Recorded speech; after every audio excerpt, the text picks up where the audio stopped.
So this is part A of the KhoodeelaarTV television channel being broadcast only on the internet, not on satellite or terrestrial channels. This is the broadcast that asserts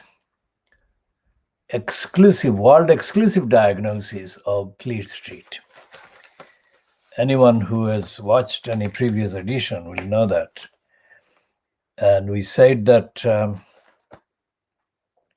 Dominic Cummings, who appeared before a committee of MPs, select committee of MPs yesterday, we said that he would not really attack Johnson.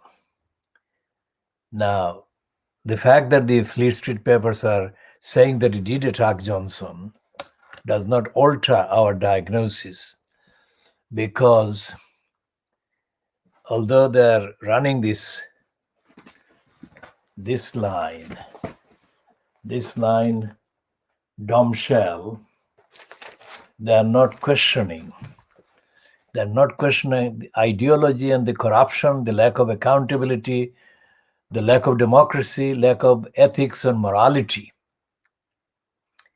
And that is something that they will be trying to justify their negligence, their collusion, because in the context of the statement made by Cummings, the newspapers were complicit with Cummings and Johnson together, as they were failing the duty of care and safeguarding the people affected by the pandemic. And in the 1.5 year, effectively 1.5 years since the virus was reported first to have surfaced in China, there has been no evidence, and there is no evidence to this day, there has been no evidence that any of the papers, including the kind of lying Daily Mail, has got to investigate the ideological corruption and the ideological bent and the orientation and the agenda that actually makes what is supposed to have been the National Health Service unfit for purpose. And the fact that the pandemic was not in any effective way kind of foreseen, despite the fact that there are kind of a few questions about whether Cummings had made any predictions about a pandemic. The fact that there is no real question as to the lack of preparation by the National Health Service and the lack of any interest in preparing the National Health Service to properly deal with and cope with the demands that a pandemic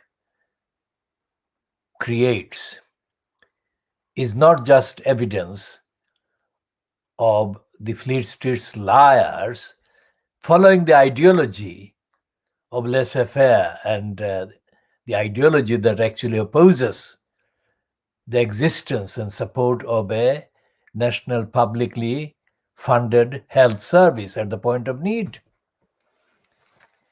So this bombshell is a joke kind of word. Cummings talks his revenge. And the fact that they are saying that it's a revenge gives the game away. They're not welcoming. Let's say the perspective is that if Cummings, for 1 minute, is supposed to have told the truth about Johnson being unfit, then any right-minded, rational, socially conscious person and a paper would welcome that. Instead of welcoming that, the Daily Mail is saying that it was Cummings delivering a toxic revenge. And they are completely denying the fact that tens of thousands died needlessly that shouldn't have died.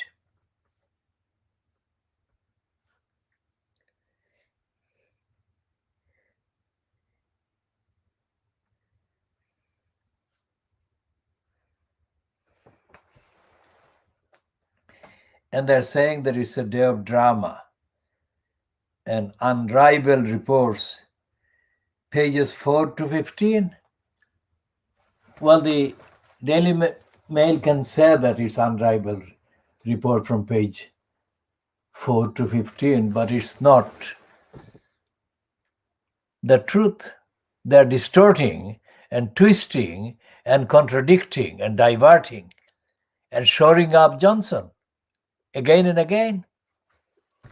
We shall be talking more about all of this because all these papers are full of what they call the drama. Now, on page 14,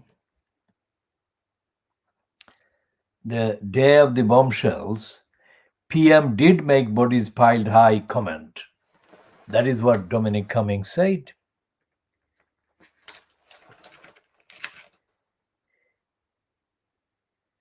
And the Daily Mail and the other liars in Fleet Street have been doing everything they could to question that allegation. Now this is on the record because yesterday Cummings appeared before the committee of MPs, which although it looked like a very small number of MPs, but it is one of the select committees that do exist. And we shall talk about the limitations of the select committees and the corruption of the select committees in due course. To what extent there will be any action based on the allegation, the claims of lying by Boris Johnson is not a mystery. There won't be any action because in the UK, the kind of state and the status quo, let's say, for want of a better expression, these are unregulated. They're not really held to account. And there is no justice in Britain, and there is no justice provided for in the so-called court system. We have been through various examples of the court's behavior and the role to show and confirm that there is no justice and there is no due process. And of course, there is no access to any remedies to be sought through the court system for the many. Most people are not allowed any access to seek any remedies, let alone justice, through the existing court system at every level. And we shall be talking later about the fact that the so-called ban on evictions is coming to an end. Well, there has been really no ban on evictions, despite the fact that there have been kind of tokenistic references in bogus, ill-informed news items.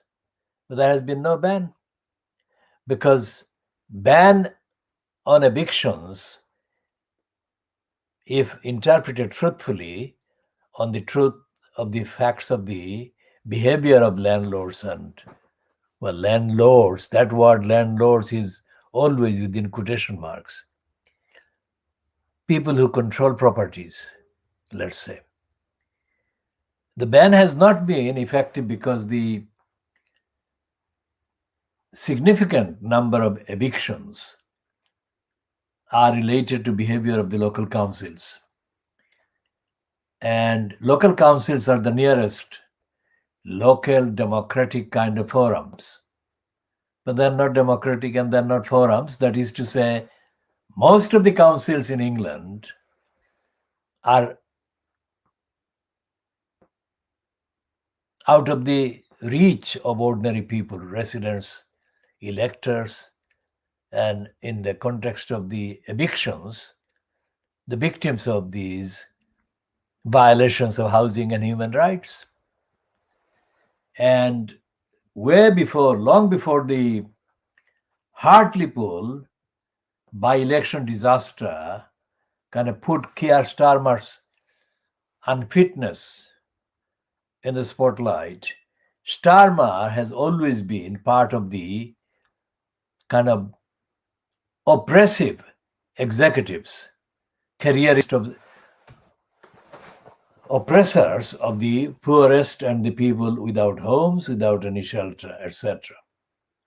And as we have been saying, and just for the record, it is worth saying once again, that weeks before Keir Starmer left the post of the Director of Public Prosecutions at the Crown Prosecution Service, which is part of the government,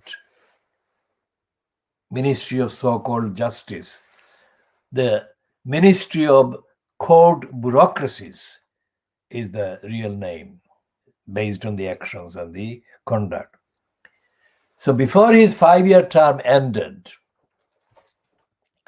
and he was preparing to leave at the end of the 5 years as DPP, Director of Public Prosecutions, Keir the crook, liar, issued a series of directives for the Crown Prosecution Service, making it easier to kind of oppress, harass, violate, and deprive the poorest of their rights. And he made it a criminal offense, in effect, for a person in Britain to be in low income and have no income at all. So this is the man who is now supposed to be the leader of the opposition. And there is not a single item of evidence that Keir Starmer even understood the implication of the partial confession made by Dominic Cummings yesterday. Instead of calling it partial confession, Starmer, the moron, bought the publicity and propaganda that painted Cummings as an opponent of Boris Johnson. Nothing could be further from the truth. And Starmer's question put to Boris Johnson was idiotic in the extreme. Starmer said, does he agree with the claims made by Dominic Cummings earlier in the day? That was yesterday, when the so-called Prime Minister's questions or PMQs are staged, completely bogus. And neither Starmer nor his predecessor, Jeremy Corbyn, nor any of the others in the opposition role as leader of the Labour Party ever came across as being competent in questioning the Conservative Prime Minister. And yesterday was not an exception. As we said, Jeremy Corbyn was absolute disaster when he was leader and when he stood during the Prime Minister question time, either when sleazeball Cameron was in post, or when Theresa May was in post, or when Boris Johnson was in post.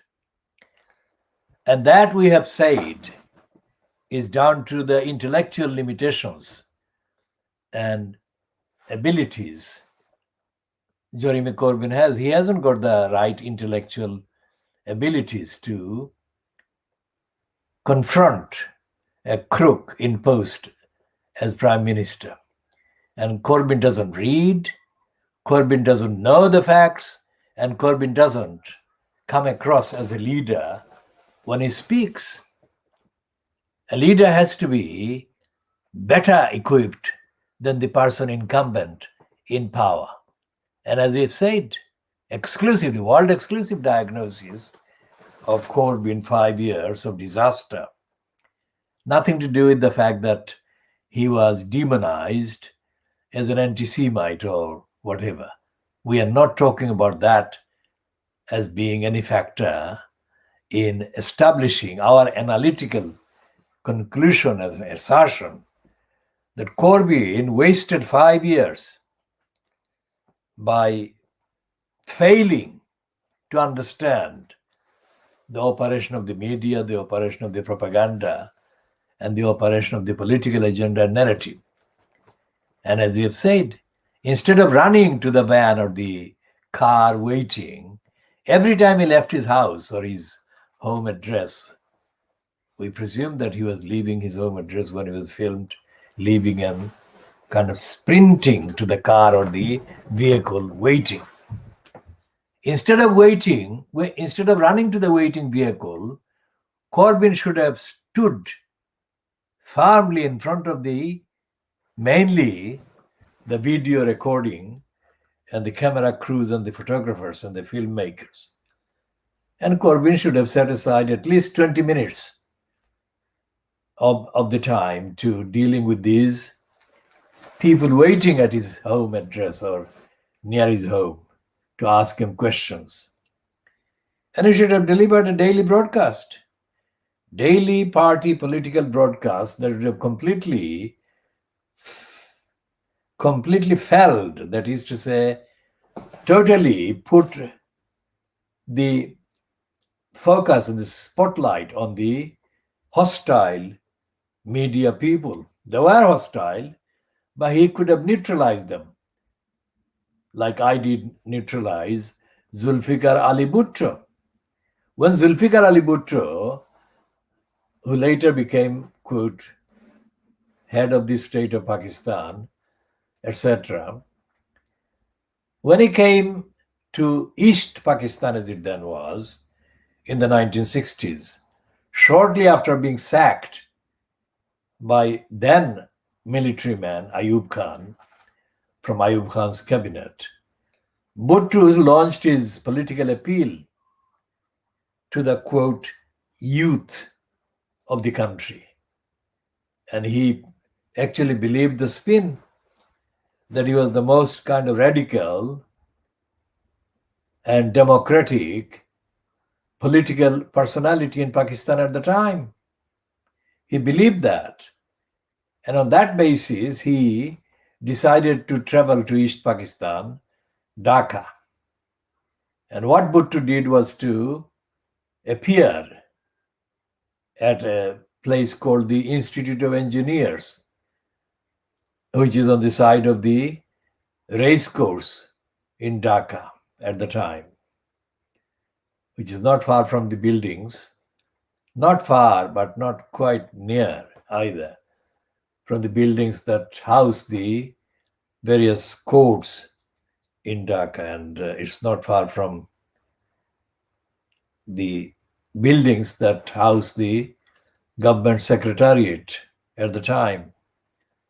So the idea that Bhutto worked on before embarking on that very short visit to then East Pakistan was that he would get the support of all the radical young persons politically active in both wings of the country, that is then West Pakistan, where he was, and East Pakistan, where he came to conquer.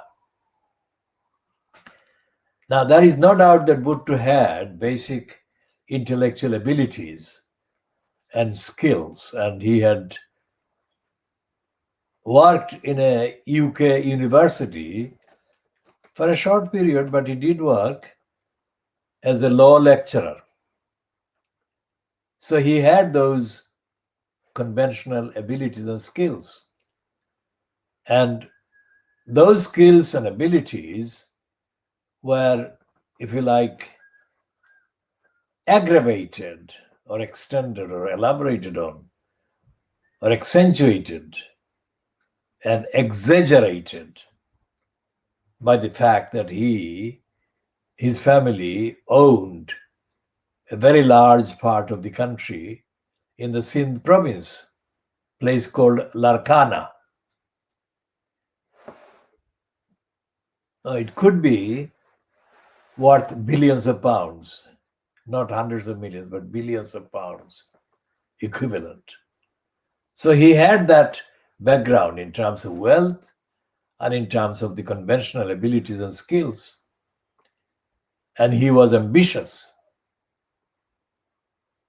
What he later called the People's Party, it wasn't called the People's Party when he came to then East Pakistan, that is Dhaka. And it is incredible that the entire hall of the engineers, Institute of Engineers, looked like it was full.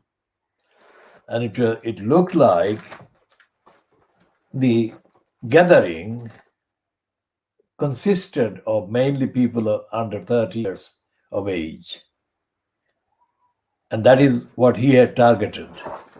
And the propaganda about that meeting was quite prominently carried by the print media, which is what the media was at that time in the 1960s.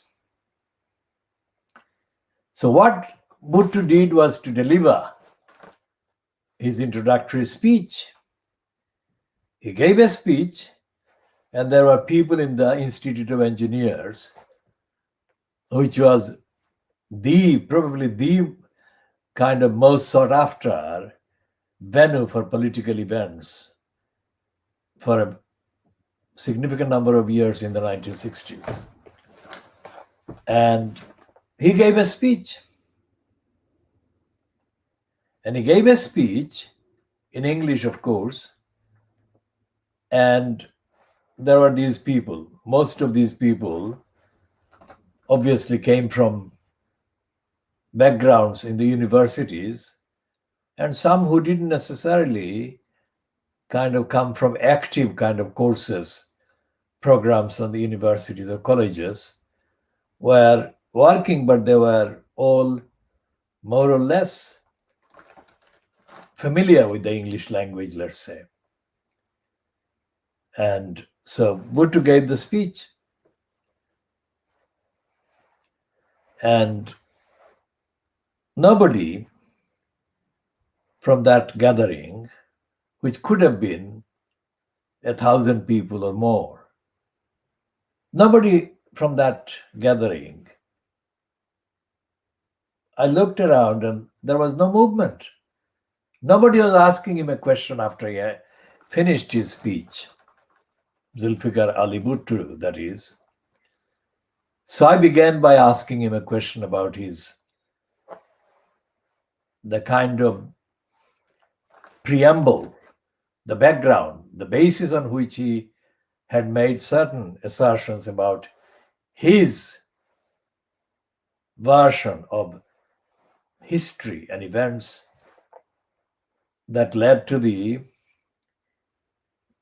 1947 events which created India and Pakistan in August 1947. And he characterized some of the events as being wrong and some of the events as being hyped up. I'm paraphrasing, of course, from memory. So I questioned him on that. And I questioned him by pointing out his contradiction. I didn't represent any particular political party or group or association. I represented myself as an individual and interested in the discourse and the evidence, which is what I have been interested all along to promote and advocate. And it is probably accurate to say on the evidence that I'm an ethical philosopher of action or ethical moral action advocate, this kind of thing. So I asked him the question. Now, looking at his face, he wasn't very far from where I was sitting. looking at his face, I don't think that Zulfikar Ali Bhutto expected me or anybody else from that gathering to ask him any question in that way at all, because he didn't show any appreciation of the fact that I had actually bothered to attend, turn up, let alone to ask him a question, let alone to have asked him a question with such clarity, which I did. So Bhutto showed, as an individual, a very ungrateful, ungracious individual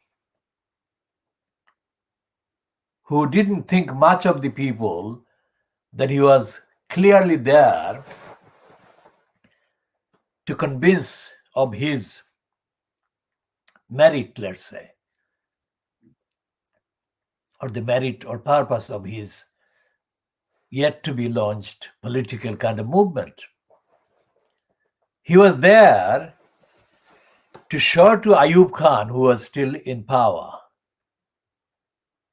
the significance of his, that is Zulfikar Ali Bhutto, kind of role in Pakistan. That was what he was there to do in East Pakistan at the time. And when I asked him the question, he didn't thank me for asking the question, which is very, very, very odd. He didn't really thank me for asking the question, and he didn't show any interest in my background and my reason for asking, or let alone my ability in asking him the question that I did ask. So he gave an answer, but didn't answer the question. He gave me an answer, he didn't answer the question that I had asked him. And he didn't cite any reference. He didn't cite any context. He didn't cite a single member of the movement against the British Empire. It wasn't very long since the empire had ended. The empire ended, formally at least, in August 1947. And we were talking probably about less than 20 years down the line. So it wasn't an ancient phenomenon. It was a very recent phenomenon. And my relation, one of my mother's uncles was an active member of the campaign in Assam, because Silot, where I come from, was part of the Assam province. And my mother's uncle, who was at the same time the only Muslim teacher of Sanskrit at the Sylhet government school at the time. So he was a very close associate of Dr. Zakir Hussain, who later became, who was the first president of India after the British left. So I had heard first-hand accounts, and I had seen the pictures of my grandfather with Zakir Hussain, Dr. Zakir Hussain, and other activist campaigners against the British. So when I asked Bhutto the question, I had that knowledge in the background.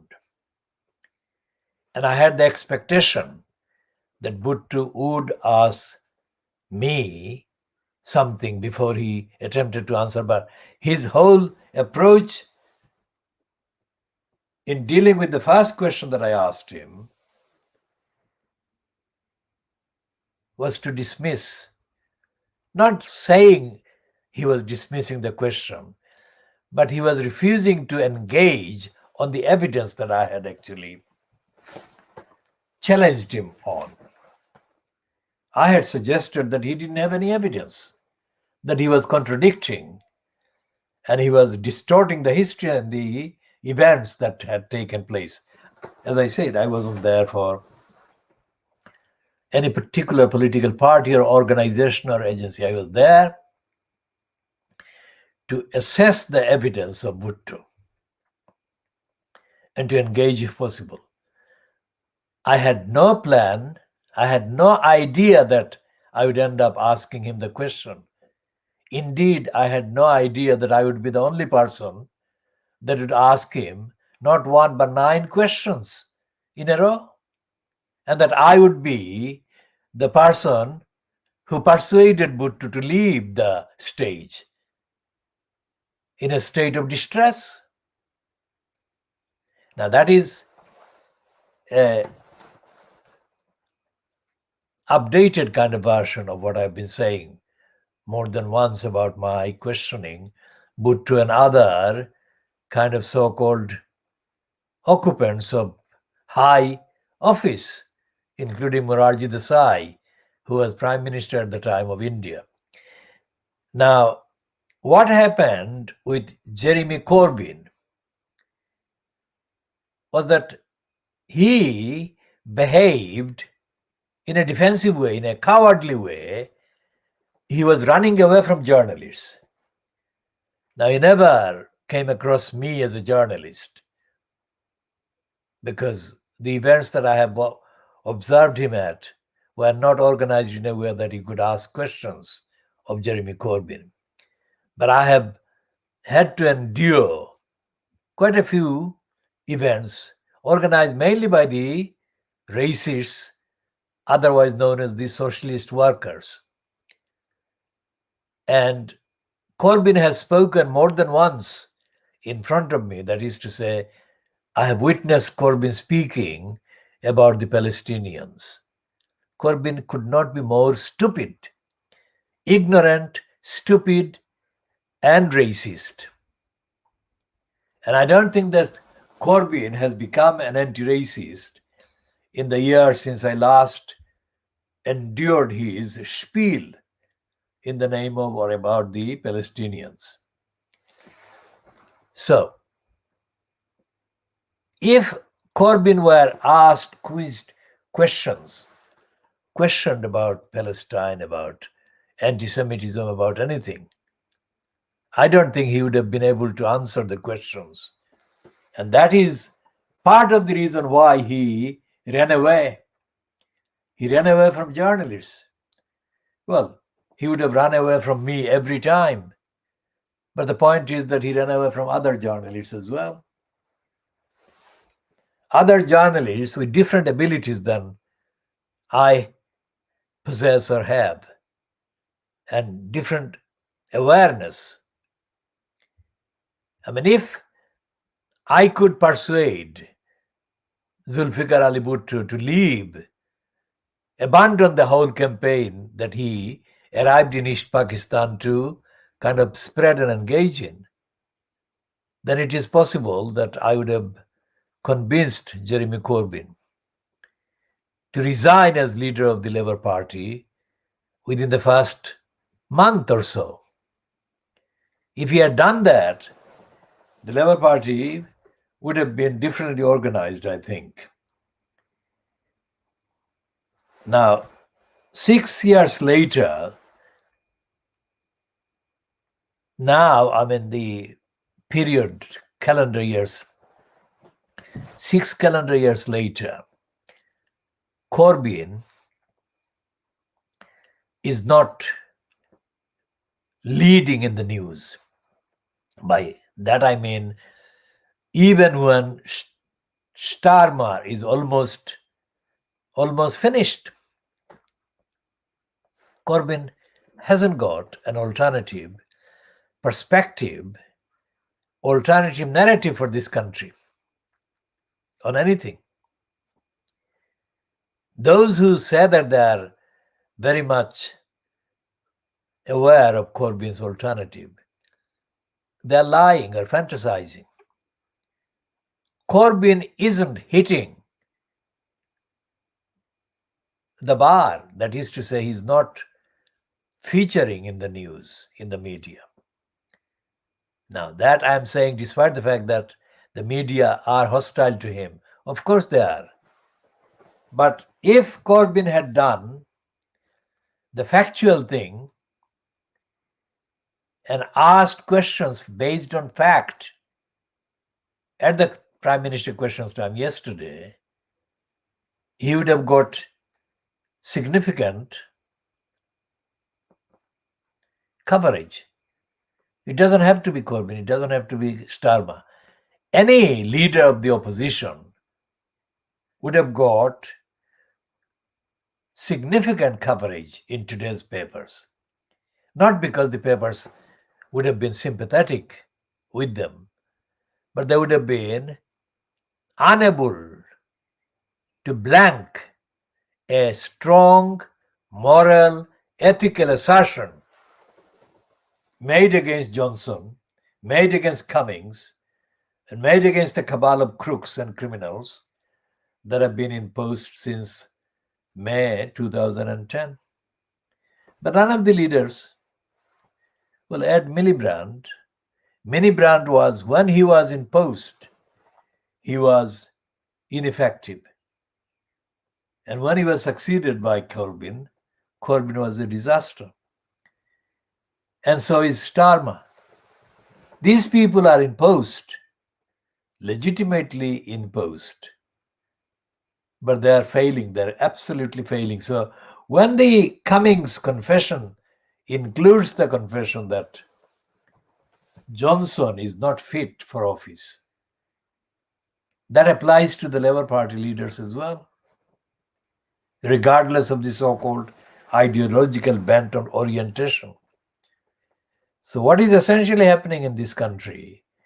It's in a state of morass. There is no real ethical, moral, political movement in this country. And this raises the question about the regulation. If the elected members of parliament cannot regulate the executive, that is to say, hold to account the executive, who can? There is this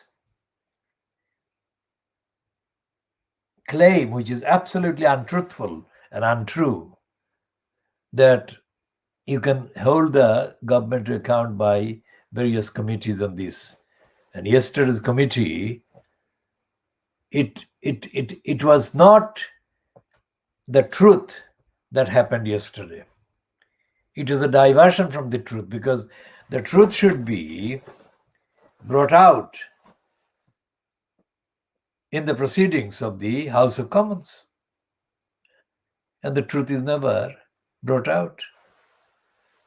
With the exception of moments like the Ed Miliband recently, Brexit-based intervention against Boris Johnson, which literally fell Boris Johnson, who couldn't answer about Northern Ireland and implications, because Johnson was ignorant. That is how Miliband caught him out. But Miliband is the leader. I'm not commending him as a leader when he was a leader of the Labour Party. I'm talking about this particular separate incident. Now, why should that be so rare? Most of the Labour Party members of Parliament in the House of Commons, most of the Labour Party MPs are failing to ask questions. Okay, they're speaking, but they're not really making the impact.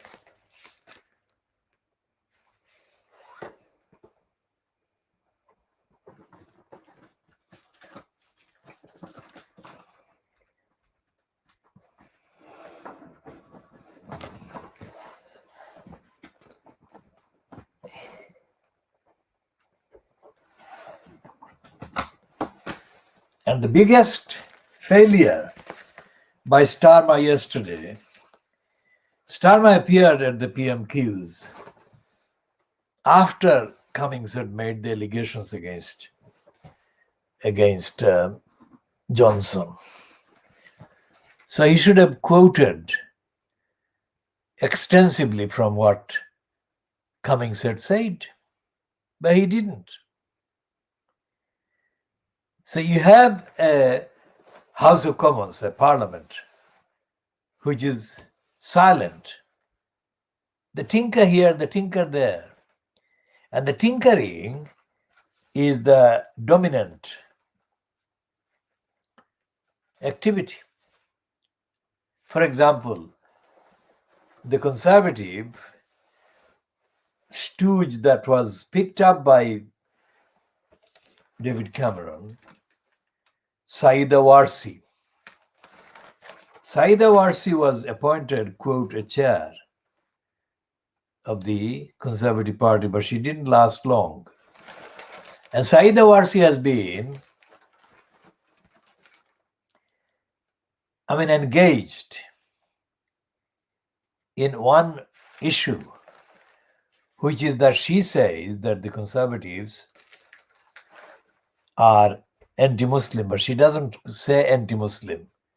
She says Islamophobic. Now, as I have been saying, the word Islamophobia means fear of Islam.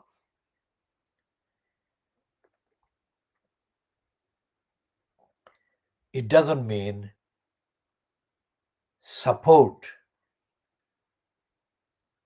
of Muslims. If somebody is being Islamophobic, it means that they are attacking a religion or a religious community which is to be afraid of, or which is something that others should be fearing. So if Islam is something that is to be afraid of, then anyone who criticizes Islam and Muslims can be said to be justified because of the threat Islam poses to them. But those who say that X and Y is being Islamophobic, or the Conservative Party is being Islamophobic, those, such as Saida Warsi, don't use the word Islamophobic in the sense that Islam is innocent and Muslims, by believing in Islam, are innocent. It says Islamophobic. It says that Muslims are guilty of something. So when they say that the guilty Muslims are being attacked by conservatives, they are being shown as being justified. So we shall be continuing in this theme in the next parts.